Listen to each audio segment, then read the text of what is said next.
In winning this league championship trophy, Rangers transformed the entire landscape of Scottish football. It will never be the same again. So said Archie Macpherson on the Rangers video to celebrate the league win in 1986-87, and he was not wrong. This was no ordinary league title, no single achievement tied up neatly by the normal season boundaries. It was a success engineered in an entirely different way and would set the scene for an era of Rangers dominance, 10 league titles and 20 trophies in all that was unprecedented in the club's history. Over the course of 2022, the 25th anniversary of that era's final and perhaps most symbolic trophy, we will seek to tell the story of the modernisation of not just our club, but our sport and indeed our country. This is Dominant, Rangers 86-98, and joining me this week for the first but hopefully not the only time this year is David Edgar. How are we, David? I'm good, thank you. Hello, everyone. Yes, this is very much my wheelhouse, being very much an 80s child, and a lot of interesting memories, and even just speaking to family about it as we came to the build-up for this. That it's just even still such an evocative period for me, to the point where you and I were discussing Ranger strips over the year, and the Adidas one, which I love, I think it's a classic, but I remember being shocked at the time by the amount of red in it, because of course I'd grown up with the C.R. Smith and the McEwen's Lager ones, and they were blue and white, damn it. So yeah, I'm very much a child of that era, and looking forward to firstly talking about it and then hearing about it. And all the way from Athens, Greece, the doyen of Rangers history on this website, it's John Cowden. How are you, John? Very well, thank you. Delighted to be here. I'm going to be fascinated to see what you youngsters actually make of this period. For me, it is the glory days. 2020 as soon as comes in. So yeah, and as for strips, oh no, I don't even like the white bits unless it's the badge. I am 72, 73 Cup Winners' Cup and Scottish Cup winning thing, and after that, downhill rapidly. Not even a number badge. No, I can understand. I'm still not nuts on red in the top, and it goes back to, as I say, that 85-86 CR or 84-87 CR Smith top. That's a Rangers top. That's the Rangers top. And no, red you can have in the shorts. But I don't care for it on the top. Well, in case we get into a different show altogether, let's get back on track. We will have many voices through the course of the year. But what I am keen to do, and I've got it in this show, and keen to hopefully get it in all. And John, you've kind of mentioned it already, is this slightly different, and I use that word strongly here, different generational perspective on this era. John and Alan Bradley will be here as well throughout the weeks as well.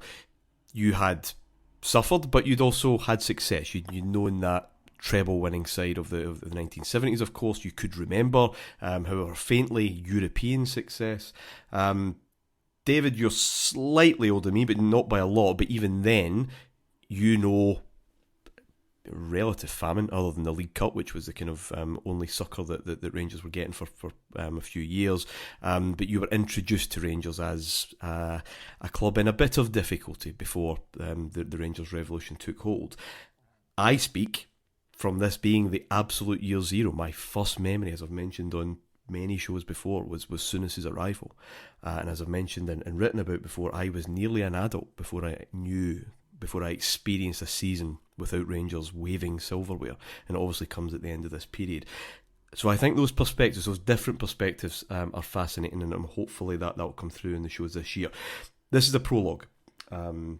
Prologue to the book, and get used to hearing about this, ladies and gentlemen, over the course of the year. This book will be ready. Are you right? I am. We're halfway through it. We're ready by next spring, but let's do the shows first. The prologue, I felt... Now I can see why this was pitched to me. Yes. Now it becomes clear, folks. This isn't my first rodeo, but... No.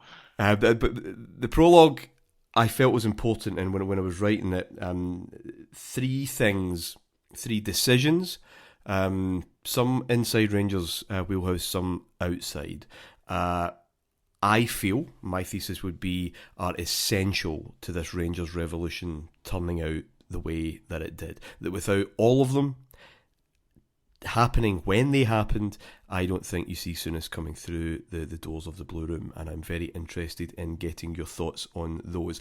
The first one is, of course, the decision in the summer of 1985 around Heysel.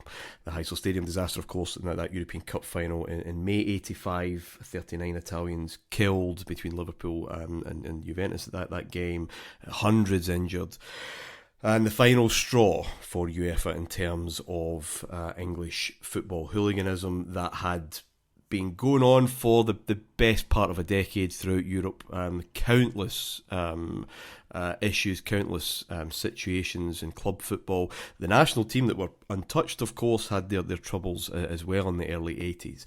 But what everyone talks about, of course, is the English ban, and that's how we did our business. What I want to discuss first is the nature of that ban. Liverpool immediately withdrew from the UEFA Cup. The FA were kind of forced by the government to withdraw all English clubs for a season. If UEFA had accepted that, maybe given Liverpool an extra ban, or if they said, no, one's not enough, 2 years for all clubs, Liverpool with an extra, then I don't think what we saw in 86, 87 can happen, certainly not the years that followed, because the window of that English ban would be finite, it would be defined. Players, I'm thinking mainly of Terry Butcher in my mind's eye at the moment, would have gone to Old Trafford just to, see that out for a year or two. And then they would pick back up. And that opportunity would not have existed for Rangers to do what they did. David, what do you think? Well, I think it's legit because it was indefinite. It wasn't even, we now know that it's a 5-year ban, but it was indefinite, and the noises that were coming out, were not positive. That there was not a government who were saying, we will fight this for you. Nobody was. Yeah, the absolute opposite. You had David Evans, the Conservative MP and Luton Town Chairman, who wanted ID cards. Brought in ID cards for crying out loud. That sounds like something from a completely different political system. And there was no thought that this was going to be turned around quickly. So it's a very legitimate point. I think that, I'd grown up, I only really knew that there was violence at English football matches because it was a staple. It was any time the international team played, anytime they played in Europe, even the English games, that it was a thing called running that fans would do because it was terracing, and what they would do is they would basically just run towards the away fans, and it didn't always lead to clashes, but the away fans would scarper and then they would sort of run back, but the UV fans, of course, didn't know that. They just thought they were being attacked, and then the wall collapses and the deaths happen. And I think just little things. Nick Hornby's book is very good on it about the soccer special trains where the lights would be vandalised, so you'd sit in the darkness for 4 hours going back. Just this wearyingly violent atmosphere around football that was sort of endemic and accepted. And again, firstly, there's no way that it could happen now because, football is your stamps on this sort of thing immediately. But secondly, can you imagine these days UEFA banning the English clubs from Europe? Can you? I mean, it's unfathomable. It wouldn't happen. And a big part of it was that, don't let anyone tell you any differently, Martyn. The continental clubs were fed up with English clubs winning it. Yeah. They felt there was this domination, and the fact that it wasn't even one where you could say, okay, there's this amazing Liverpool team. It's not just this Liverpool team. It's Aston Villa. It's Nottingham Forest. It probably would have been Everton, because they'd won the Cup Winners' Cup, and I think it would have been very difficult to stop the following year. So all of these are factors in it, but there was no. You couldn't see an avenue that it was going to be turned around quickly. All the noise coming was about that they were going to do a huge study and a report and then basically finalise the crime. So it was kind of minimum 3 years was sort of said, but minimum with a bit to go. Yeah. And there was just no way of turning it around. And I think what's quite interesting that I remember was is this Britain? And we criticised the SFA a lot, and deservedly so at times.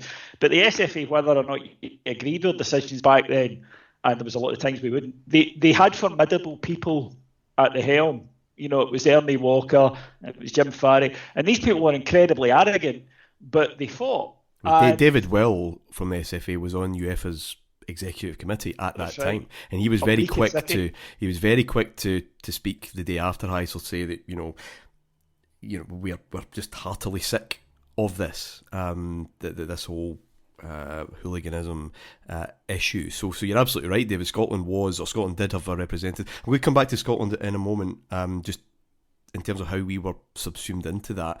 What I'll make clear, just in case... They wanted us banned too initially. I mean, that's the thing. And the SFA, to their credit, immediately said, we're not, the 4 nations are separate nations. We play separate. Yeah. You cannot touch us for something we have zero jurisdiction over. And at the time, there was a lot of complaints from continental sides about Britain, as they saw it, having 4 nations, because Scotland and England and Northern Ireland and Wales were coming through at this period as well. Actually, Ian Rush, Mark Hughes, that they were like, well, that's basically 4 teams that are stopping us getting to a World Cup finals when it should only be 1. So there was a lot of move for it to that. But to be fair to the SFA, they stood up and they went, we cannot in any way be held responsible for English supporters because we have zero weapons that we can dispose, to try and change that culture. But there was a touch and go. John will remember better than me, but I remember there being a kind of touch and go couple of months where certainly in the Record and the Sun, which were the papers that my family got, every day there seemed to be a story about how it could affect us as well. And the idea of, because at the time, European football and Scottish clubs, it wasn't we'll hopefully get a round or two in, it wasn't the last orders at the bar. You felt we could do something in it. So the idea of it being taken away was quite frightening. That this was, in my research, John, I hadn't really realised how close this was. It didn't last for long, that the situation was resolved reasonably quickly in terms of, and I think actually Thatcher's government was one of the main drivers of this as well, that no, this is just an English thing and just the English clubs should be affected, but that there was a fear of that. Scottish football, not without its trouble. The alcohol ban obviously having to come in 5 years after the Old Firm Cup final riot. Even 1985, John, you get that Battle of Janefield Street, there was a wall collapse in the street following an Old Firm game at Parkhead, and there was a bit of trouble.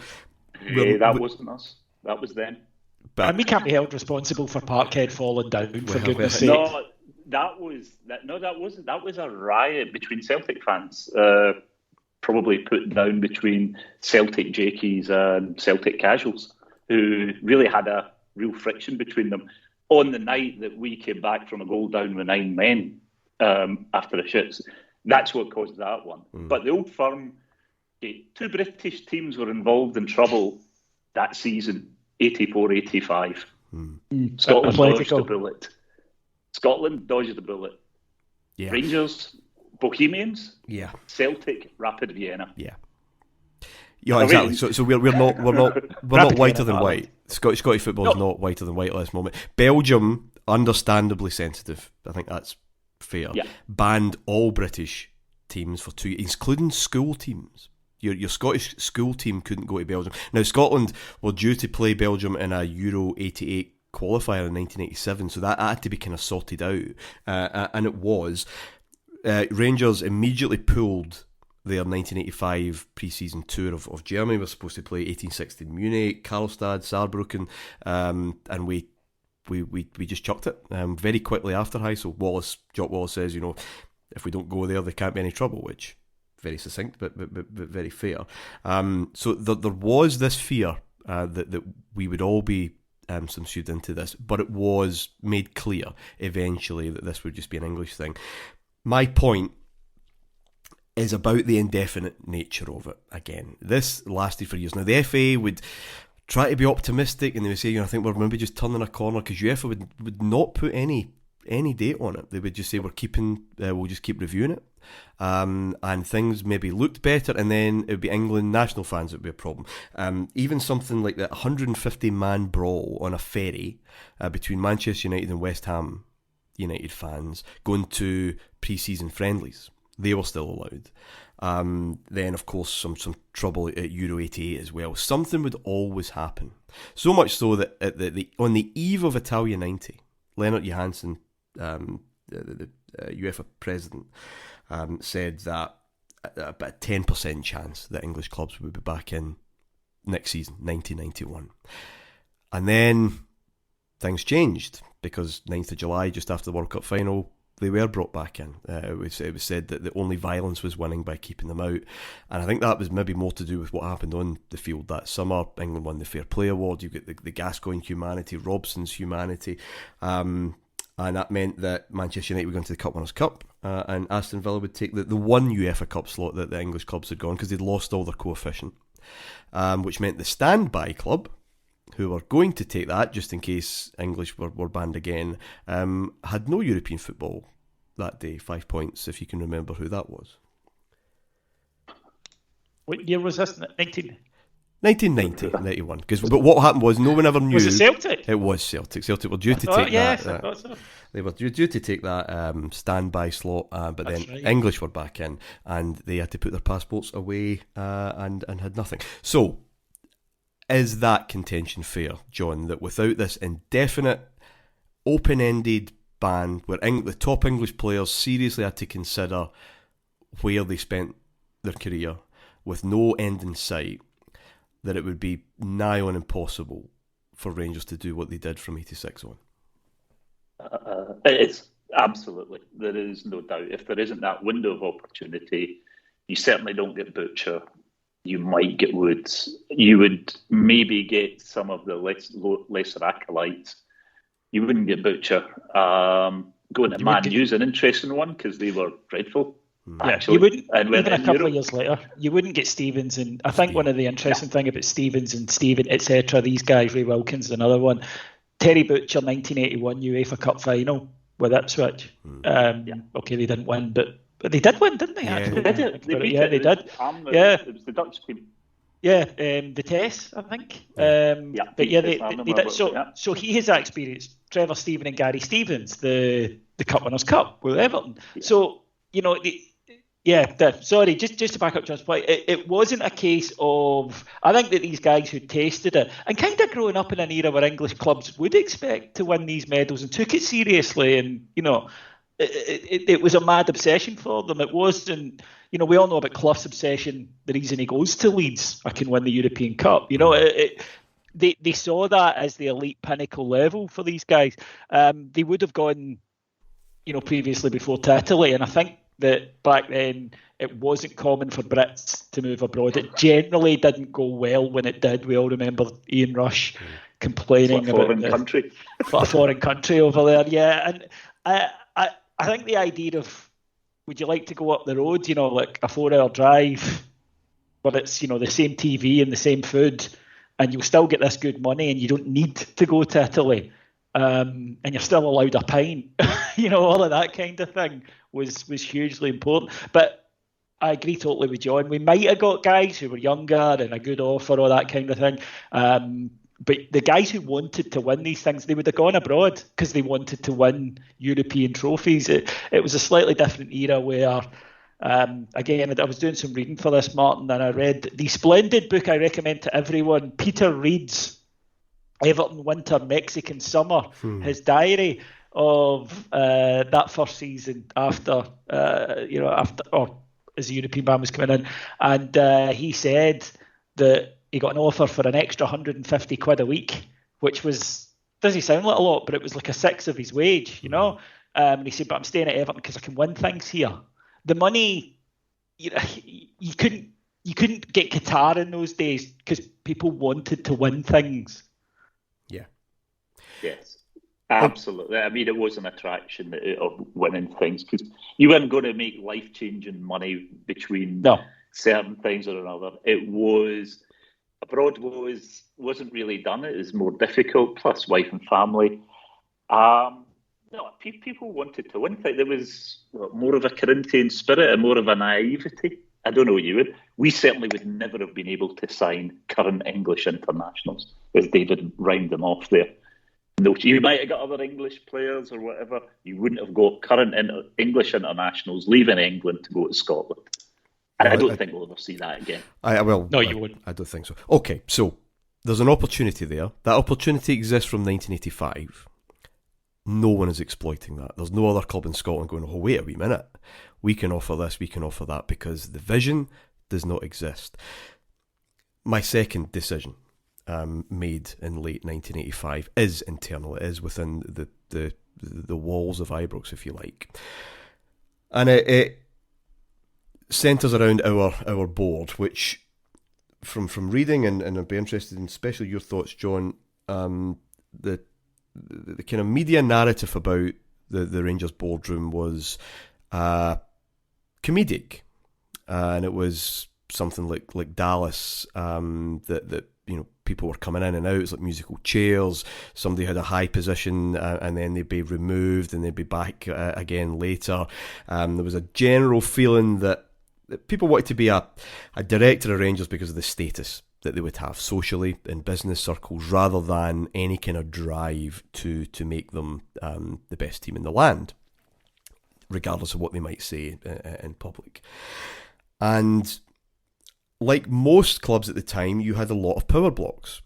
And as Celtic would discover as the 80s wore on into the 90s, when you have just too much power distributed around these blocks, that decision making is very difficult. There's no dynamism. There's no real authority in leadership, and that's kind of how it seems to me researching this. The AGM, now this can be quite dry. Football boardroom stuff always is. But Rangers had an AGM at the Mitchell Theatre in October '85, and I wouldn't say it's a riot, but the tensions appear to be palpable. Andy Cameron, famous comedian, of course, was heckled when he said, why won't you sign Catholics? Just come out and say that you won't sign Catholics. I mean, I don't care if we get 10 Catholics or 10, I just want the best Rangers team that you have, but you need to be kind of open. Jim McLean, of course, was offered the job after John Gregg left, and that obviously never took place. And this was seen as a bit of an embarrassment. This is Rangers. The top manager should be, queuing round the block to be manager of Rangers. I'll come back to Ferguson in a minute, because that was obviously the other kind of famous name in that pot around 1983. Jack Gillespie's the man I want to kind of focus on. Car salesman, loads of car salesmen that seem to be in Gary Jonas, absolutely. It seems to be the route, doesn't it, in those days? But he had a dream of becoming chairman of Rangers. Lot of self-confidence. Big did his roll up in terms of how he helped finance the stadium redevelopment. Don't get the impression he was well liked by the other directors on the board, but he was someone to be kind of handled and managed, to be put up with, rather than kind of coveted. But it was obviously going nowhere. He was the one that said Greg needs to go, but the rest, Ray Simpson, John Payton, Willie Waddell, wouldn't sack him, and eventually left Greg in this hellish position, torturous position where he had to resign. So there's just this lack of movement, of genuine dynamic leadership. Lawrence Marlborough, who had, of course, with the family background, had been in and out a wee bit, and the impact of Rangers on the Lawrence group was starting to take its toll as well, and it was not good. And so I think there was basically a decision there that I have to either leave, just get out of here, or do this properly, get control, spend properly, and make this far more attractive, for the sake of Rangers, but also for the sake of the John Lawrence Glasgow group as well. 20th of November, a deal done between Marlborough out in Lake Tahoe, Nevada, and Jack Gillespie, that Jack Gillespie would sell his shares, basically giving up his dream of becoming chairman. There was no way that was going to happen now, to Marlborough. And for the first time, Rangers had a genuine majority shareholder, over 50%, actual control. He had that control, and he gave it to his main man in the building group, of course, David Holmes, because Marlborough had he kind of wanted the quieter life when it came to Rangers. Obviously, being positioned out in America, didn't like that visibility, so he was far happier giving that to a genuine chief exec and saying, on you go. And he did, and there was a bit of the long knives about that. Tom Dawson, James Robinson, Ray Simpson were asked to leave in February 86, and Dawson says, "This is not the Rangers I know." And he was right, because it wasn't. This very gentlemanly but slow process had kind of come to an end, and there was now a ruthlessness there that would allow Rangers to be ambitious, to exploit the opportunities that were there with respect to the English ban. And this would be my second decision, that without it, no chance do the 80s and 90s turn out the way they do. Is that fair, John? Yeah, it was a soap opera. I mean, it was in Dallas much more, as I say, Lindsay and Helensburgh, car owners, garage owners, and it did sort of play out. And it was really it was Dawson, Gillespie, and Payton were the sort of shareholders, I would have said. And then there was Waddle there by virtue, as was Ray Simpson, almost hereditary, but they had power but didn't have shares. And yeah, you always need somebody to take the lead. It might lead you down places you don't want to go, but when you're in a mess, democracy is a disaster. You need a real figurehead with a vision who's going to take it. Now, that vision might take you one way or another. But really, without somebody to make painful decisions, it doesn't begin to happen. Now, to be honest, Lawrence Marlborough's grandfather, John Lawrence, was a decisive character, and in my opinion, an absolute disaster as a chairman. So, well, these guys have got to get it right. It's all well and good having the freedom to wield the sword and be decisive and be dynamic, but your decisions have got to be right. Yeah, and I think that's where, just because he was there or whatever, bringing in a guy like Holmes, who I don't think had that much of an ego, certainly compared to the ones who were on the board. But he was a businessman, and I think maybe to the benefit at that point, he wasn't really a Rangers man. Therefore, he saw things pretty much objectively, not as romanticised, which would make me a disaster in those positions, because I would never fire a Rangers manager, ever, I don't think. But he is able to look at it, and he's still got to get decisions right, but he does have an objectivity that all of the other egos and blue noses, because, I mean, Waddle is never going to sag Greg. No. Greg is his smart boy. They are welded at the hips and have been since Waddle came back in '69. So he's never go. So you need that objectivity. I think hindsight would maybe suggest, was it to improve the balance sheet or was it to tart it up for a sale? Probably they had both roots on mind, but certainly a healthy business was better than hemorrhaging money. It's interesting you mentioned that, because that's before starting this project, that's what I understood the reason to be. I am assured, well, that's certainly the Lorne's position, that it was something had to be done just in terms of what the holding of Rangers was doing to the here and now, rather than, I mean, listen, everyone in business, I presume, wants to sell at some point and has to sell at some point. There's an end to an investment normally, and clearly you want that in a better position than a poor one. But this was very much a here and now decision, not with any thought in mind. We'll get to the exit of the Lawrence family, obviously in a later show, but that would be affected by investment decisions in America rather than any kind of 3 or 4 year plan. David, the Holmes thing, and John's absolutely right. This is a Falkirk fan who came into the building group at a reasonably low level, and worked his way up to the top, clearly with an ability. Sharp guy. no sentiment, and even his wording at the time lacks any sentiment. You know, that the club will generate its own cash, will not be supported by John Lawrence Group or anyone else. We're here to be responsible, really, for each other.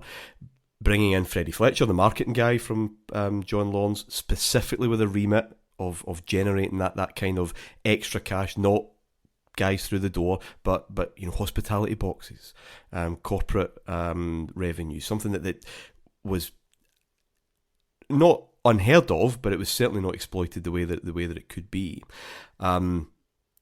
This is writing this book. This whole era is one of modernisation. Some things worked very well, some things didn't, but this is exactly that. Remember what era we're in here, mid to late 80s. This is very in step with, you know, Great Britain PLC. It's ruthless, it's streamlined, and there's no prisoners been taken. No, and you're right. And I think that the society was very much beginning to respect business in a way that probably hadn't been the case. You know, really, that this sort of entrepreneurial spirit in the kind of post-war consensus wasn't really something that was particularly admired. You can tell that by, you know, culture, by movies or whatever. And then in the 80s, of course, we all know you've got what's going on in the US, you've got what's going on in London, Big Bang and all of that kind of thing. So I think that there was very much a group of, if you like, young, hungry men who kind of was like, head west, young man. You know, there were fortunes to be made, and it was okay to go and make them. It wasn't somehow un-British to do that anymore. It wasn't somehow that we had to be reticent and pretend that we weren't interested in it. Now, John mentioned the word earlier, Corinthian, and Scottish football still is, but particularly then was resistant to change. So someone coming in and saying, well, we could sell packages to hospitality, we could stick the Rangers badge on things and sell it to kids. I mean, it was met with fainting. You know, that there wouldn't be a summer where Rangers bringing out an away kit wasn't, oh my God, it's £12 for a top. You know, how can, you know, and you'd have ministers being asked to comment on it, you know, like from the Church of Scotland, you know, this is too much commercialism and stuff. So that there was that, you know, it took balls, because it wasn't to us now, where you've got fans who sit there and go, why aren't you maximising our revenue streams, you know? But we also do still have that, yeah, but I don't want you to do that. You know, it's like, we want James Biscove to make as much money as possible. Why is there a sponsor's name on our stadium? And why isn't it one I've heard of? You know, that the money's as good as anybody else. But it's a completely changed culture. This was at the start of that, where it was okay to do that. It was actually quite a good idea to do it. And I think that, you know, one of the things about Rangers is we had this stadium, and I really want to stress this to younger listeners. Ibrox was so far ahead of everything else, particularly in Scotland, but England too. You know, Old Trafford was a crumbling mess. You know, the only stadiums in Britain I would compare at the time, Highbury, and that's probably about it.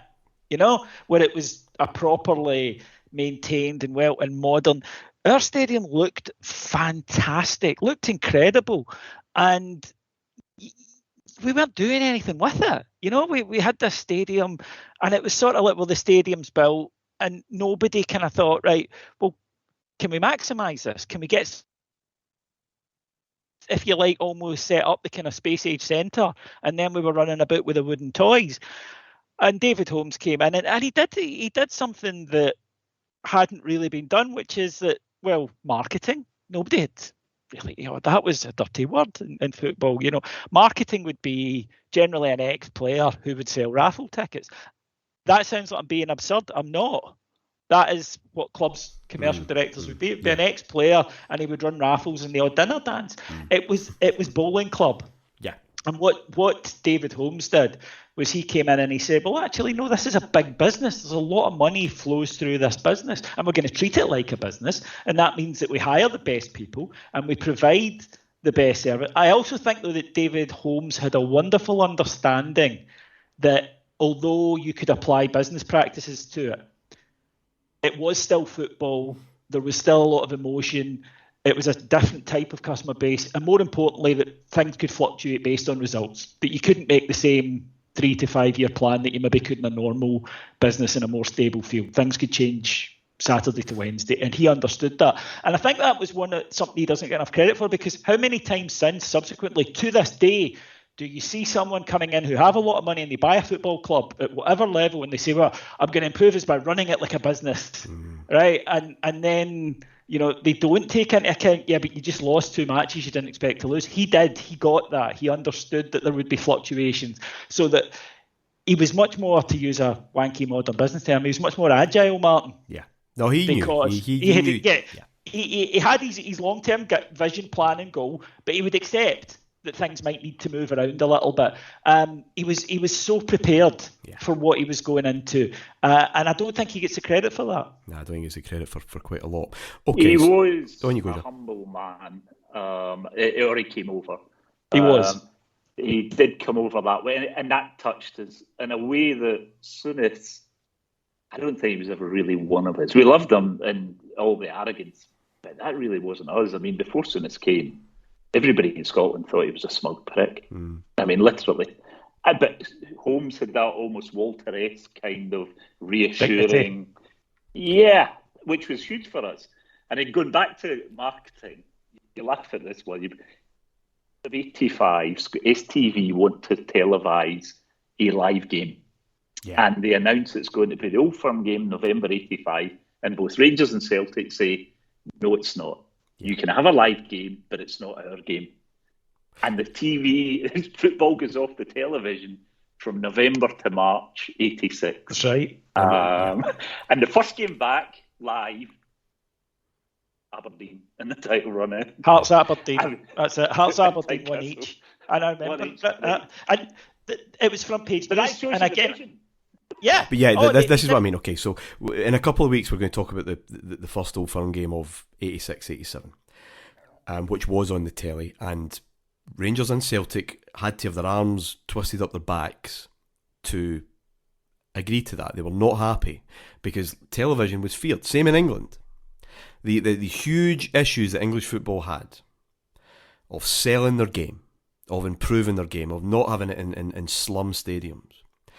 And it took them far too long, and Rangers obviously exploited that, but it took them far too long. Maybe it took Scotland too long as well to understand that the answer to all of their problems, really, in terms of properly funding their sport, was staring them at them from the corner of their living room. TV was the answer, not the devil. But there wasn't anyone to see that. Back to home. To put that in context, see the strike that John mentioned there. During this period, Scott Sport and Sports Scene were reduced to showing, and I'm not making this up, folks, on a Saturday night you would get Shinty on the BBC, and on a Sunday afternoon you would get rugby. And what became noticeable, and there were a lot of think pieces about this, was that you would go into schools, primary schools, and kids would be suddenly playing what? Rugby. Or they'd be, an approximation of shinty, which, much as I love it, has always appeared to me to take a really big field, give people sticks and tell them to go and batter each other with it. But if you just wanted a straightforward example of the impact, that suddenly their merch sales went down, little as they were at the time, right?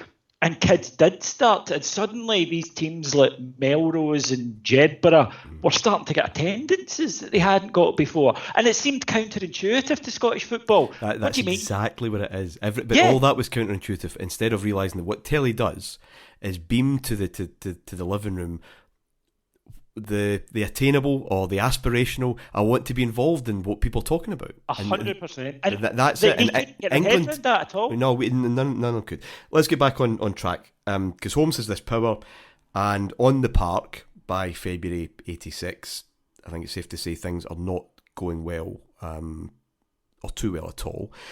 If there's any doubt, and I'm surprised that the sacking of Jock Wallace later on would have been a surprise to anyone, because Holmes is, I think, pretty clear here when asked about the manager look, like everyone else from the directors downwards, he's answerable to someone for his performance. Some of the decisions that have to be taken will be hard, but if the end result is that Rangers run out winners, we're all winners in the end. He is toast. That's February 86. That's pretty clear. So who next? I've heard a lot of kind of debate, discussion, kind of parlour what if game about Alex Ferguson and the Rangers job. Turned it down, of course, in 83. Ferguson's accounts, and I say accounts because they all change depending on what version of his book or what edition of his book that you actually have, and it's quite hilarious, really.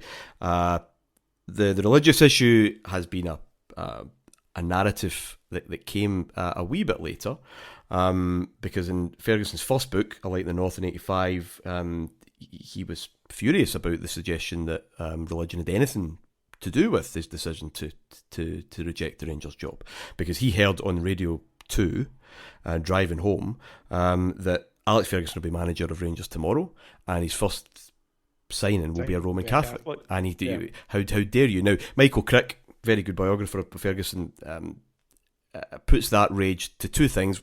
A, anyone deciding or telling him what he will do, I think, would be a red rag to a bull with Ferguson. And secondly, being so visibly or vocally defiant of, in inverted commas, the practice, he felt would be to go against his heroes, Simon, Waddle, and I guess friends like John Gregg, who had perpetuated that policy, that practice. His 99 book, he did then start to talk about it, and that Cathy's religion had been a problem as a player, and would he want to open that up again, and for that reason he said no. The best version actually was, remember the Rangers Monthly magazine in the turn of the century? He was in that in 2001. He said basically just didn't feel that the club had the ambition that he had, and he asked Payton, why the club just didn't have the best players from England. Wasn't that difficult? Just a matter of finding who you wanted and buying them. That is classic Ferguson. That's post hoc revisionism about what he's seen happen, and say, I would have done that, when he absolutely he couldn't. No one was doing that in 1983. But I think it's what is fair. He spoke to Simon and he said, it's really dependent on who's got the power here, and can you trust them? And Ferguson just didn't, for the reasons that we've kind of mentioned. But now that power was clear, now that the Rangers were prepared to properly back a manager, that the religion thing would be pretty much off the table, why they didn't go back to Ferguson. 83 Cup final, and anyone who's seen the recent documentary last year on Alex Ferguson made by his son will have seen that, or they make quite a big deal about that. 83 Cup final when Aberdeen beat Rangers 1-0, and he is furious. This is just after they won the Cup Winners' Cup. Furious with his players, apart from Miller and McLeish from memory, about the state of their performance. Beating Rangers wasn't enough. He wanted to humiliate them the way that he felt they had humiliated him as a player back in the day. Really, was it realistic 2 years, 3 years after that for Rangers to go back? The year after a book's been published, basically outline all this. I'm not sure how realistic that was, but you'll hear a lot of Rangers fans say, well, Ferguson should have been the guy that we went to. He would have done what he did with Manchester United at Ibrox. Now, David, one thing he probably would have done would make the youth a lot better, because I think youth development is something that we will touch on over the course of this year, and not in a particularly positive way. But that would still need an Eric Harrison figure, because that's who did it in Manchester United. I would like to interject after David said his speech, because I really disagree with that youth thing at this point in 86. We have the best youth coming through in Scotland. Well, beyond doubt. Well, before we... Greg has put the things in place, and we have the best youth team coming through. Which will get us to the title. I think I can see where John's come from. But, right, okay, you know me, Martyn. I've got a lot of Manchester United supporting family from Northern Ireland. So, trust me, over the years, I've been given a lot of Alex Ferguson things to read. So, I think I know him quite. I've read the Crick, I've read the Barclay, I've read the Daniel Taylor. I've read Ferguson's books. I've read A Light in the North. Right? So, his story changes for brutal. his audience, right? So his story changes for his audience. I remember reading A Light in the North, and he talks about Rangers, why he left Rangers, and it was because he was, there was a director there who didn't like, and he's returned to that one on occasion, a director that didn't like his wife was a Catholic. And I spoke to my granddad, I said, is that why he was sold? He said, no, he was sold because he was pish. Right? So that's... And I have spoken to a lot of bears of that age, and I'll say, and the two things you hear is, one, he was pish, and two, he didn't pick up Billy McNeil in the cup final, in a cup final corner. And at Rangers back then, let us not forget what happened to Jim Forrest, right? Scapegoating was a practice, okay? And would it be fair to say that Constantine came in, and in terms of playing careers, that was probably the best transfer situation? Ferguson only gets a game in that cup final because SFA Sir Bob bans Steen for 4 weeks, which benefits Celtic Sir Bob, and then brings him back for the 4 Scotland games afterwards, where he scores 8 goals in 4 games. So Colin Steen is the hottest striker in the land from when we sign him in October, November 68. Ferguson's done. He's only there because we're suspension. He's on his way out. It's a complete... look, I accept Ferguson, part of his makeup is that it was never his fault. We know this, right? Inside him, I think he realises it, and he uses that as fuel. 83 in the book, the first book, which is not sensationalist at all, wasn't aimed at that audience. So therefore, I've always tended to think there was a bit more truth in it. He says he went and spoke to Dick Donald at Aberdeen, who was like a father to him, right? And he'd lost his father while he'd been there, and Dick Donald and he said to him, look, they're offering me this. And Donald said to him, well, look, what have they got to offer at the moment that we don't? All-Seater Stadium. We've got that. Who are the better side? Financially, we're good. And you need to remember as well, Martin, Aberdeen's in the middle of the oil boom. It's a nice place to live back then. It seems to be a very go-ahead place. It wasn't a bad place to be at all. By 86, he's going to Manchester United or Barcelona. He has been tapped up by both of them. And famously, he's always said, Gordon Strachan says he said to them at one point after the 83 thing, when they said, go on, Gaff. And they said, no, there's only 2 clubs I'll leave for, son, Manchester United or Barcelona. And Strachan said when he was at Man U, he kept hoping that the Barcelona manager would get the sack. So... I get that, David, but there's something... it's should we have gone for him? We could have asked, but again, I think, and this is probably more so, this is a far less practical era when it comes to football, right? We know that. He had been asked. Yeah. And that had caused an issue. It caused an issue for the supporters. It caused an issue for the people. Okay, there are different people there, but there's still people at the club in senior positions. He had been asked and he'd said no. And there was an overwhelming reticence to do it. Secondly, he wouldn't have come because he was pretty much tapped up for Man U, and he'd been told to kind of keep his eyes peeled for jobs, or been told to be near the phone for Barcelona. What I found so, and it's pure coincidence, I'm sure it is, but Alex Ferguson formally tells Aberdeen that no, I want to go in the middle of April 1986.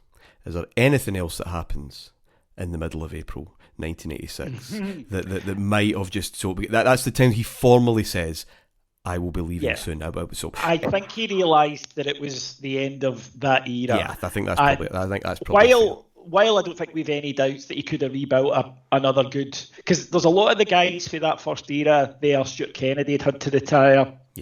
Eric Black would be leaving. Gordon Strachan had left.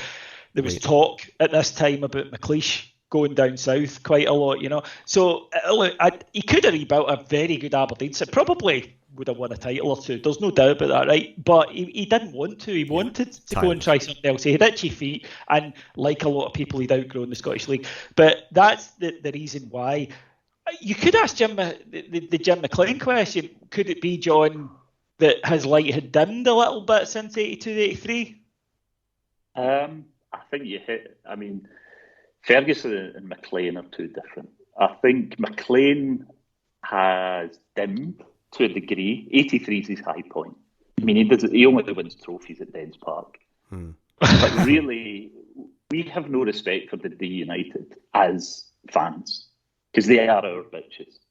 We almost never lose to the D United. We never beat Aberdeen under Wallace. No. We lose one game in 14 against Dundee United under Jock Wallace. And the record under Greg is just as good. They're a nice team for us to play against. They play lovely football, which we had decent footballers. We just had no grit in the centre time. Ferguson, another thing. You guys of that generation realise, the guys of my generation, how much we hated that bastard at that time. We absolutely despised him. And that would have been despised us. Yeah, he did. John, I absolutely take your point. And therefore, and he rejected us. You don't, even never mind the boardroom. As fans, you're saying, this was our time, and they were right to reject us. Both him and McLean were right to reject us in '83. It was an absolute poison chalice. We were in a far worse situation than what we were in actually the spring of '86. Yeah. Because of other things. Wallace, I have huge respect for it. Didn't come up, but he picked up the baton when nobody else would stand up for us. Yeah. And we needed somebody. And there was nobody in the horizon. And nobody should take it. No logical person should have taken that Rangers job in '83, because there is nothing there for 2-3 seasons. No, there's not. As a minimum. But the only reason I've picked the Ferguson thing back up is because I do read quite a lot of counterfactual history, which is fun. As a kind of parlour game thing. And what if we kind of gone back there and people say, well, this would happen. John, I take your point completely about the pre-86 Rangers youth and development of youth. My point being that the period of study that I have here, 86 to 98, that isn't as good. I think that we can all agree that our Rangers for the late 80s and 90s is a bit of a disaster. Ferguson possibly would have maintained and developed and taken that further. He would still, though, have needed the kind of figures that specialise in that. What I don't accept, and what I hear often, is that he would have bought him and he would have bought that. Alex Ferguson at Manchester United in 1986. Kissed a lot of frogs before he found but in 1986, he does not have the charisma to get Mark Hateley. He doesn't have the charisma to get Kevin Drinkle. He doesn't have the pulling power to bring in Peter Beardsley. He passes on John Barnes. Yeah, he has to buy a lot of shite from Nottingham Forest, despite the well-worn rule in Manchester that Manchester United should never ever buy players from Nottingham Forest, with the exception of Roy Keane, who is the exception who tests the rule.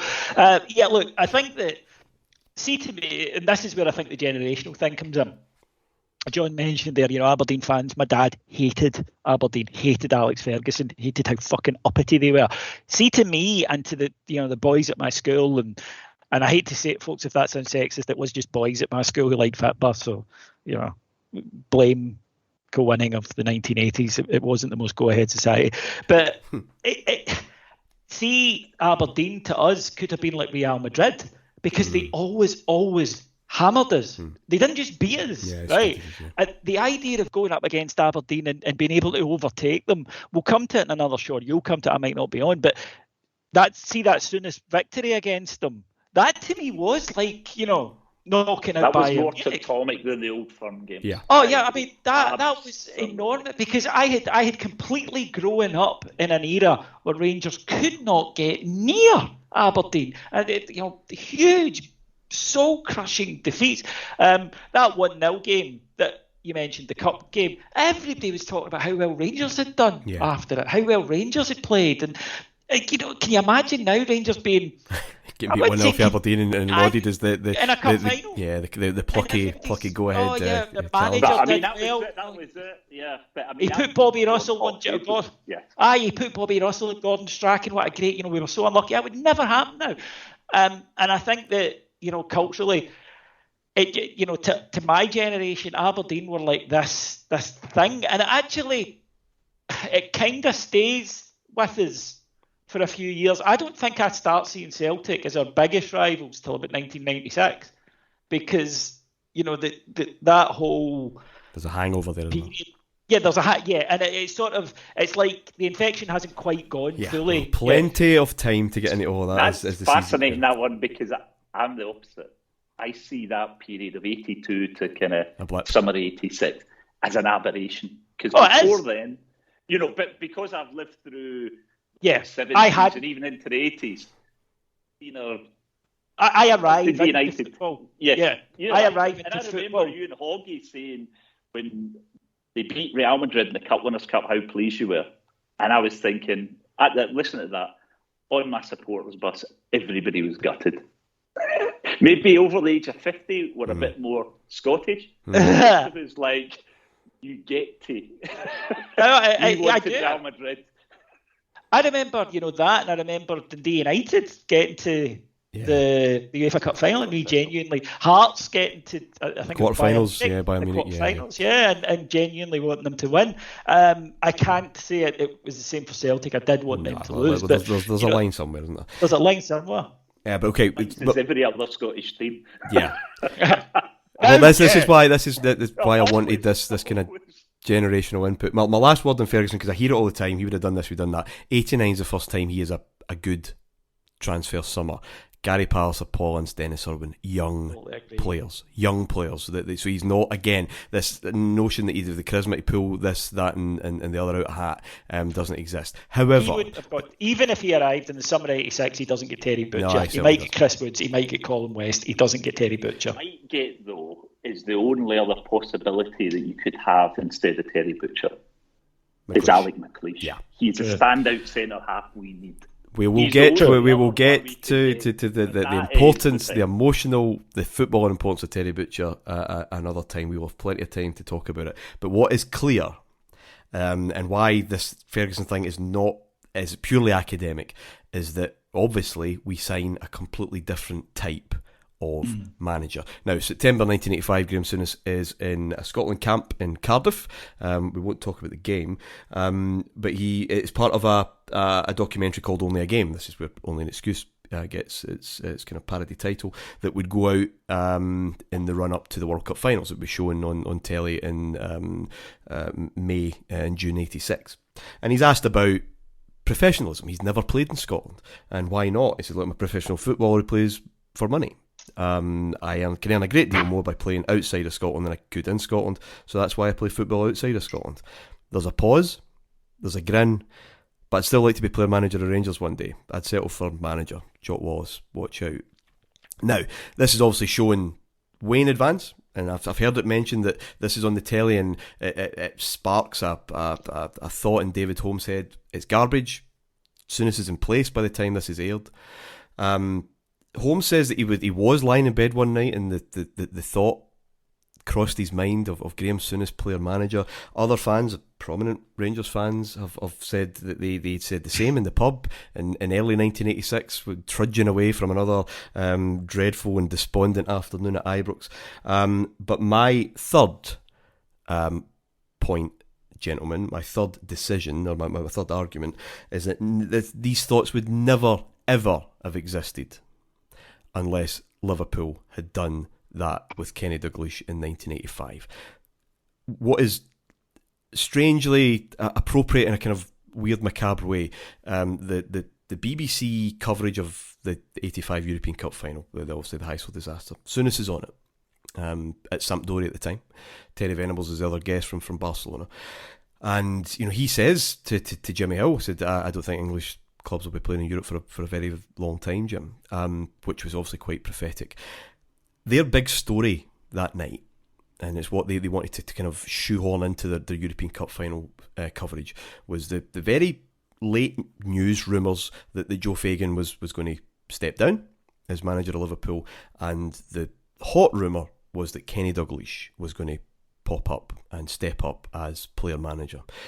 Now, at that time, player manager was something that happened to small clubs in the 70s, kind of Johnny Giles at West Brom, senior pros covering a gap, just, ticking things over for a while. It was not the kind of thing that big clubs did. Souness is asked about it, and Venables, do you think this is a good thing? They both say no. Too much for Kenny. Keep playing till you can't play any longer, go and play your trade and then come home, kind of thing. Jimmy Hill asked Souness, is that the kind of thing that you'd be interested in? And he kind of sheepishly says no, possibly with other things on his mind given what's kind of transpiring from Brussels. But my third decision, and I put it to you guys, is that without Liverpool doing this, I don't think Rangers even entertain that. Liverpool going to win the double. That, of course, happens after Souness comes in. They were in a bit of trouble around the turn of the year, but they were still in the hunt.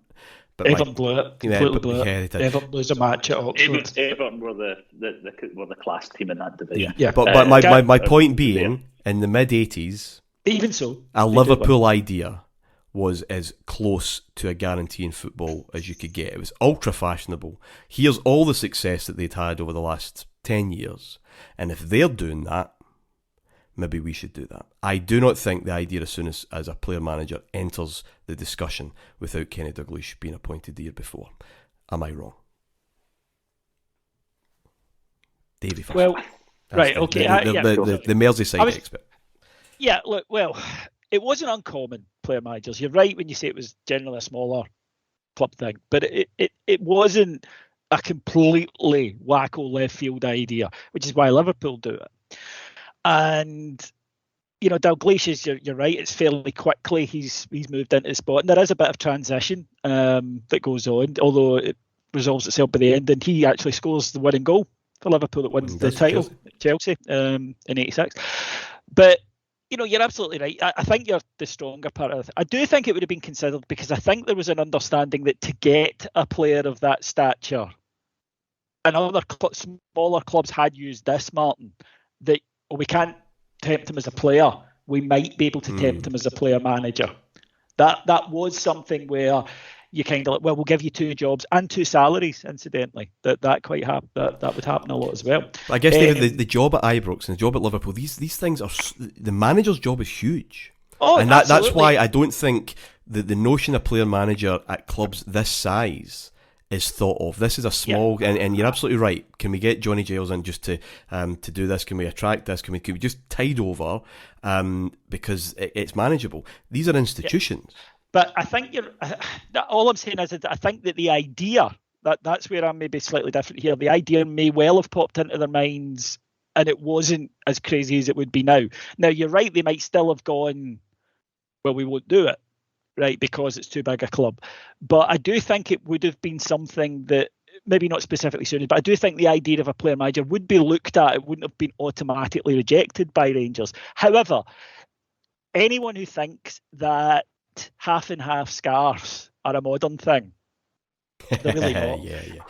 In Scotland in the 80s, an awful lot of kids had 2 teams, the hats, a Scottish team and an English team, and you would quite commonly see Rangers and Liverpool hats. You would quite commonly see Celtic and Liverpool hats because it was a glory hunting thing, right? And one of the reasons why people who listen to our EPL show will know that I'm fond of Everton was because everybody supported Liverpool, and me being me, I went, right, well, fine. What's the opposite to Liverpool? Them, right? Andy wear blue, I'll support them. But you could get a Rangers Everton hat for Christ's sake, right? So you're absolutely right. When up here, I cannot emphasise enough, and I'm sure John backed me up on this, how well respected and admired Liverpool were in Scotland, because they were perennial winners. They won all the time. They didn't have a particularly English team either. They had their core of Scots, obviously Souness, Dalglish, Alan Hansen, Steve Nicol was another one. Ken McDonald, who would be briefly of our parish as well. They had Irish players and Welsh players.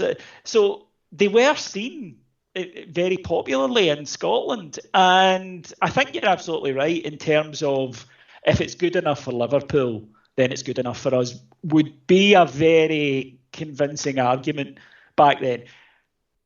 Also, Liverpool have hired this Liverpool legend and it's been successful. Yeah. We're hiring a Liverpool legend and it'll be successful. So I do think the idea, if someone said, well, I had the idea of it before that, I think that was, a possibility. I don't think that would have been beyond the parameters of normal thought. Would it have fallen down on it's too big a job for a player manager? Very possibly. But you did only need to look down south. And the thing is about it as well is that he was still playing well, Kenny Dalglish. He was still playing for Scotland he was. At the time, while being a player manager. So I think there would have been this temptation of saying, well, look what you get with this. If he's a good manager, you get a good manager. And you also bring in, hopefully, a world-class player that you probably normally couldn't have brought in. But it kind of, for big clubs, it dies in the 90s, I think. Because it's not workable. It's not workable in the modern game. I think the last ones I remember was Hewlett and Vialli. Chelsea. They went through a few of them. They went through a spell of Hoddle, Hewlett and Vialli. It felt unusual by that stage. Yeah. It didn't feel unusual to me, but I wonder to John, did it seem unusual to you? It did and it didn't. I mean, I never actually, particularly in the early days, thought of Dalglish really as the total manager at Liverpool. I always thought because of their boot room, which was built up, that there was an infrastructure around him. So whilst he was a manager, maybe picked a team, I always thought there was all these other cogs running it. For Liverpool, I respect. I don't think it drives the Souness decision, but probably, as you're lying in bed, you're thinking outside the dots, and you're probably saying, we need either a dominant centre-half or a dominant midfield player. Well, Souness, what a great player, but he's never going to come to Scotland just to be played. But, well, how can we shoehorn him in the door? I can see that happening. And given that Liverpool have done it, probably puts that in your mind. I mean, there is almost more of a grudging respect, a real grudging respect for Liverpool from my part than even for Aberdeen. Because I'm an Evertonian since the summer of '77, when Jump the Dyke went to Liverpool. Quite right. Despised. So yeah, I was always in everyone's support through those things. We were doing things they were doing a lot right. You just had to look at the European records, how often they were getting it. Maybe not the FA Cup, but that was kind of by the by. They were doing it, so it does put your eye on them, but it never crossed your mind. Anybody who says, so this is coming, I do not ever recall it being a thing to be really discussed in any shape or form until you see him with Jim White at Glasgow Airport on the telly. The first I ever saw, I did, and I read Martyn as wee boy or not. My papa used to put us at school in the morning, and he would get the Daily Star, the Daily Record, and the Sun, right? And I would do that thing of read the papers for the back, right? So I was aware of what was going on rumour-wise in Scottish football, right? I was aware as you could be back then. And I would listen to 7:03, it started, because there was a news at 7, and then Clyde Super Scoreboard would start, right? So I was as up to date as you possibly could be, even as a wee boy.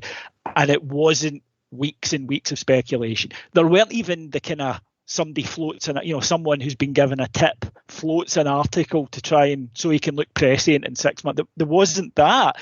It just wasn't a thing. And then my cousin phones me and he says, turn on the news, Graham Souness is the new manager of the Rangers. And it was like, wow, because it just seemed to come out of nowhere. I don't think you could keep it quiet now. I don't think it would be a possibility to do something like that. Even Gerrard, while it was relatively quickly done, there was a good 3-week period of speculation. That simply didn't happen with Souness. Well, we'll get to this. We didn't even realise Wallace was going to go at that point. You might say it was flagged up. I don't think it was. I think if he was going, it was going in the summer. Yeah, I thought he was going in the summer. It wasn't made clear. I think it would have been respectful was the kind of thing because of what he'd done and how he'd. And he had dragged us back. He put a lot of energy in back into the club. We were moribund when Greg. We were being laughed at when Greg went. I mean, the Tim singing "Greg must stay" virtually every game. And whilst you never get the better of Aberdeen, crowds started to go up all through the whole thing of Wallace. None of the performances. The first year was pretty decent, actually, performance. But he did energise and he got some of these youth going. And I thought he would have went, because I was at the Spurs game the day before, one of the few in the enclosure. And it was dreadful. But we'd been dreadful for, felt like 15 months since about January 85. Really dreadful. But it wasn't a thing of everybody walking out and saying, when is this guy going? It was a kind of thing of, well, he's probably going to go in the summer, but who knows? But there wasn't even a talk of who's coming in next or any of that. There was there had been general acceptance. Yeah, well, maybe not between there the fans. Maybe not between the fans. Clearly there wasn't, but there was chat. Now, in researching this book, the historiography of the Souness and Smith approach drives me mental, because even Souness's 2 books contradict one another, never mind other accounts contradicting each other. The kind of accepted line is that, and I've just read it in a proofread of a book today, that Souness spoke to Smith at a Scotland camp in February of 1986 for a game with Yugoslavia, to approach him about, coming to Rangers. The game doesn't exist. Scotland never played Yugoslavia in 1986, February or otherwise. There wasn't a camp that month at Turnberry.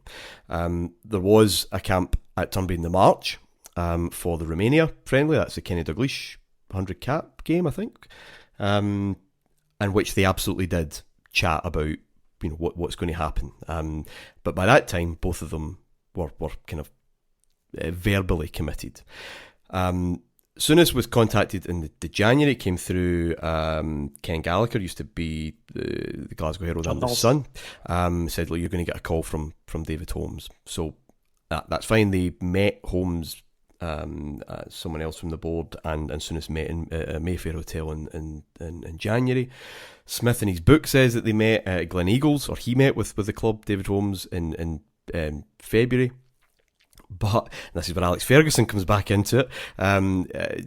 Walter Smith's final game at Ibrox, the Dundee United game, I think Ferguson was asked to contribute to the programme. There was an interview there.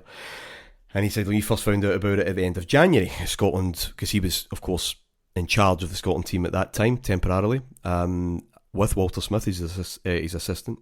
So they were in Tel Aviv for a friendly against Israel, and Ferguson was mulling over the offer of the Arsenal job at that time. And he asked Walter what he thought, and also, would he come with him? Where Walter had to say, I can't. I'll tell you why I can't in good time. I'll give you more details, but I'm going to Rangers after the summer as assistant. Which Ferguson was kind of stunned by, but fine. Souness wasn't in that match squad either, by the way. So that probably checks out that by January both men had been approached by Rangers. The narrative is that Holmes maybe suggested to Smith that he'd get an experienced assistant, and Walter Smith would be the best one, and then Souness made that decision. I don't think that's completely true. I think he was told that Smith was coming in, and Rangers make that contact.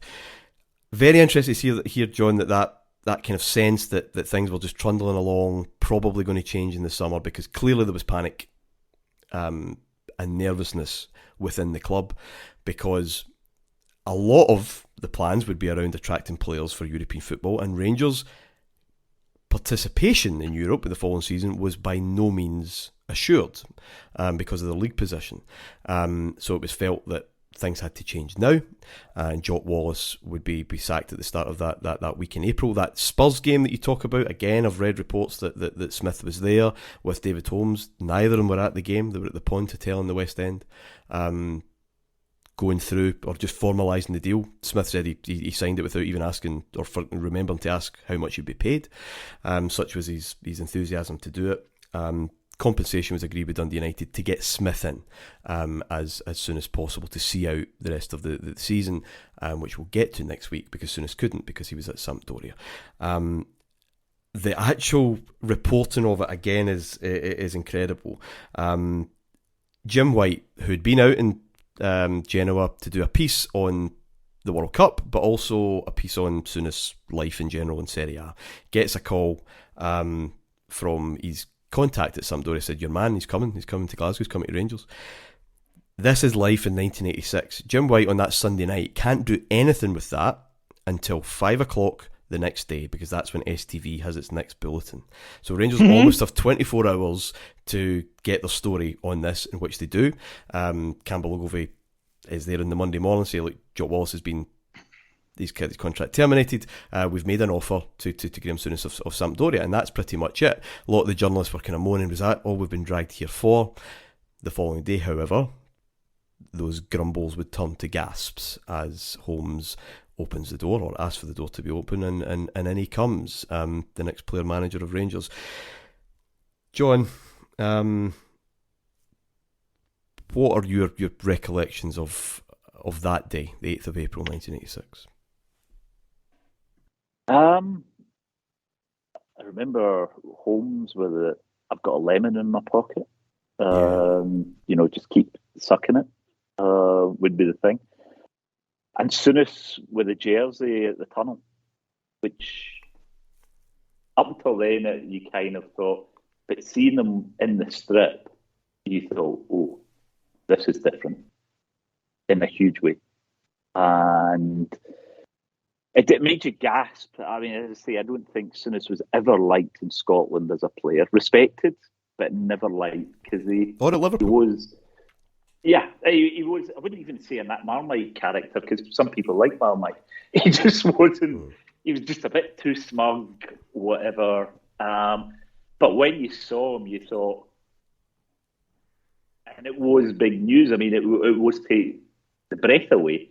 Graham Souness he's the jock in the High School movie, isn't he? He's the cool guy you want to be, who's better than you, who tells you he's better than you, and then who goes out and proves he's better than you.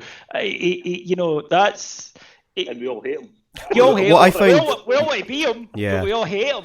But this is true, and I've spoken to prominent Liverpool fans as well, and of the era, and he said, look, he was probably the better player of Douglas, but we loved Kenny. We struggled to love Souness, and that was certainly true in Scotland. Never played here. He was seen as English, even for the national team. He would pull out, like a lot of Liverpool players would do in terms of friendlies and whatever. But what I found really, really interesting on the day he signed. Now there's the papers struggling to get their head round this, and it's very much, well, this is John Greig all over again. This guy has no experience. This is a huge job, a huge challenge. He can't meet this. And in the Evening Times, there's a cartoon and with Souness, the boy from Edinburgh, never played, as I said, a minute of domestic football here, and it's entitled Where is Ibrox? And he's wearing a Gucci suit. He's got an ATB of football management, a map of Scottish football grounds in his pocket. He's carrying a suitcase bulging with cash and this IOU. He's got a bottle of Brut aftershave, which I presume is the height of sophistication in Glasgow around that time, and he's wearing a badge that says I love me. This is a guy, as I said, who you've said, respected but never loved in Scotland, and we'll talk about this in future episodes as well, and I did write a bit of this for the Rangers Review recently. A living embodiment of a political philosophy that contrasted so sharply with so much of this city, but now in charge of its biggest club. This was not a kind of local appointment, and Souness's horizons weren't local either. And this is what I found quite interesting as well, this idea of, right, will we go down south? Because Scottish clubs are not going to offer us a fair price for their players. Basically, you can't trust the foreigners. If they don't work out here, you can't sell them on, but English value will always retain. The board were like, well, can we do this? The trend, and Souness was part of that trend, of course. This is where the market goes. The best players go down south. They don't come up the other way. And B, will the fans take to this kind of Sassenach invasion? And Souness was absolutely straight down the line. This is where we need to go. And gents, this whole thing, this whole story, we've mentioned vision before, and it's exactly that. This whole thing will be shaped as the years go on by men who had vision, who had it then lost it, and indirectly by those who didn't have any kind of vision at all. And this notion, and all what I try to get across in this part, John Greig was working for BBC Radio Scotland at the time, and in April, just before the events of that month, basically saying, the circle will turn again. Rangers fans, they'll have their time again, because that's how football works. It's cyclical. I hear this so often, and of course there's a bit of truth in it, but it ignores agency, and it ignores fortune. It makes it sound like it's automatic. It's not automatic. If it was automatic, Wolves' turn would have come round again. Burnley's turn would have come round again. It's bullshit. Yeah, it can happen if you've got all the equipment in place, i.e. you're a huge club, and your financial resources will reflect that at times, but the idea that it just happens, like the sun rises in the morning and sets at night, is nonsense. And I think that people, owners and chairmen, etc., can get smug on it and just say, well, it's not our time. I think it's an inbuilt excuse. Yeah, I would agree with that. I mean, and I would also go further and say that after Greg went, we could easily have just become another club. Yeah. Because the nothing's guaranteed, is it, John? Down. Nothing's guaranteed, just because you have this history. You have to use it. Yeah, absolutely. I mean, there were 4 better clubs than us that year. 4 better sides. I would argue Dundee were a better team than us as well, to be honest. St Mirren weren't they far off as either, were they? You know, I mean, that's the thing. It was much of a muchness. But Europe wasn't as much a big issue until you signed Souness, because as fans, you aren't thinking we need European football for these other players. Because you're not. Because you are thinking it's about signing policy of signing a Catholic. It doesn't really enter the thing. It's just a stick to beat us with. Because how many west of Scotland, because that's the pool we're in the whole of Scotland, but most Catholics live in the west of Scotland, how many are going to sign for us, even if we want to? And there's been rumours that we've been wanting to for a few years. We get John Spencer, who switches schools and is challenged to a square go every day. It's once you change that, here is your geography, a wider spectrum, everything changes. And that's probably the biggest genius that Souness came up with. I mean, there's many other criticisms as we go through or whatever things he did. But that is his real genius. And his other thing is, unlike Greg when he became the new manager, Souness can influence on the park. And that was Greg had the opposite problem. I mean, Greg went from being the influence in the park and never replaced himself. Willie Waddle disappears, so he's running around doing all things. Souness actually has an infrastructure around them in terms of David Holmes, Walter Smith, and he can influence in the middle of the park, which is where, centre half and central midfield is where we are desperate for a bit of iron and a bit of class. And those are the 2 pieces. And that's how it comes. I think that's where it got in the vision to say, hang on a minute, we're not just looking at Scotland. We are looking at the United Kingdom, which immediately goes from 5 million people to 55 million people. Changes everything. And that is probably his biggest contribution, almost in these whole 5 years, because he just changes that perspective. Here's something I wanted to bring up right at the start, because it's a theme that I think you might well discuss throughout it. I think that vision that John just described is essential to what Souness does, and that's why it's revolutionary, because he doesn't just come in and he doesn't pick up the accepted tools to be successful in Scottish football and use them well, the way Ferguson had, or the way McLean had even. He completely revolutionised it. He said that the world is not flat and I'm going to sail past that point to prove it. But I also think that is also an inbuilt reason why he will not be there for that long, because it was too small for him. Absolutely. Because his horizons were so much bigger, that I think that you had both. You had someone who was going to take you beyond this self-imposed straitjacket that Scottish football had found itself in, but then he was going to find that same straitjacket even loosened a little bit too tight for him, and he was going to head off. And I think that, that all the things you said there in that cartoon, and by the way, Brooke was the height of sophistication in 80s Glasgow, I will have you know.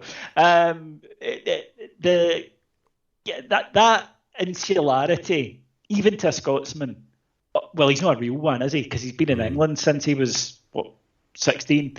And he's going to come in here with his ideas and he's going to tell us how we've done things are wrong. We still see that in Scotland. Now it's less, and it's countered by, the likes I would like to think of ourselves in the media, for example, and you'll have a lot of people who will look, but there's still this resistance from a core of, even though we now have decades of being proved that our way of doing it isn't as good as other people's way of doing it, you still have this, but it's our, it's kind of like, well, it's shit, but it's our shit, and it's our mud pile.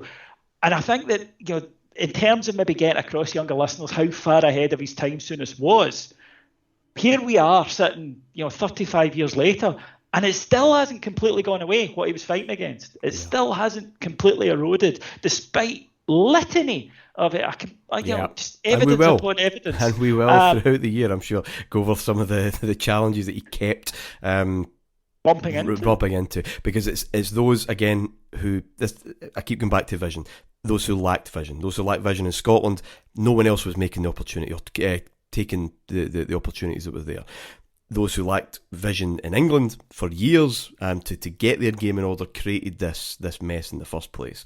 The Liverpool board had vision in terms of re-energising this player-manager concept, and we took that. Marlborough and Gillespie, the vision to break this internecine nonsense that had been in place and really paralysed the club for too long, and to get into the 1980s and get with the new way of doing business. Souness's vision, we just kind of touched on there. Before we go, also, Willie Waddell's vision, years before, in terms of creating this stadium, when other clubs were kind of looking at us with a mixture of genuine sympathy, but a bit of naive ignorance that'll never happen to anyone else. He obviously sought, and with a lot of patience and providence, to create this lasting monument, but it meant that we had a football stadium that was fit for the 21st century, when nearby there were stadiums that were barely out of the 19th, and when you're attracting players, that is a huge part of it. Gentlemen, we have a lot to discuss over the next 12 months. Thank you for kicking us off in such style, David. Oh, an absolute pleasure. Thoroughly enjoyed discussing it. Thoroughly looking forward to listening to the rest of it. And I do think that one of the key things about the show, Martyn, is the fact that you do have different voices, different views, because we're all looking at the same thing, but we're all doing it from completely different angles. And I think that will give a fuller, rounder picture for what we're doing. But I think that it was just such a pivotal point and such an exciting point, and something, John said it earlier, you will never ever see anything like this in Scottish football again. No, we will not. John, thank you very much. Always a pleasure to speak to you, and I look forward to the rest of the year. Yeah, I thought this was just the half-time on, just getting started here. I've got all the rest of my notes here. No, it is fascinating. I do the generational thing. And we're all right, because we all have different emotions picked up through the way. So it's not that we're really arguing on factual points. It's just where we are at that point in time. I would say I slightly got the better. You were a spoiled brat, just come into it. But I mean, I was 20 when Souness came, so I had my between 20 and 30 were just wondrous times. Indeed. The circumstances of 85 and 86 had kind of created this possibility where an ambitious Scottish club could build the foundations of a golden era, and Rangers, at exactly the right moment in history, had the figures in place to take advantage of that. None more so, of course, than the man who breezed through the Blue Room door on that April morning. Finally, Rangers were ready. Until next time, bye for now. Thank you for listening to Dominant. If you can't wait until next week's episode, why don't you head over to patreon.com/Heart in Hand, where you can enjoy the whole series at your own pace. While you're there, you'll find hundreds of hours of Rangers history, from the Advocat years to when Walter returned, as well as the time capsule where guests go over their favourite games in Rangers history. For as little as £1.99 a month, you can enjoy topics as diverse as the English Premier League to the Cold War. That's patreon.com/Heart in Hand. That was a Heart in Hand production.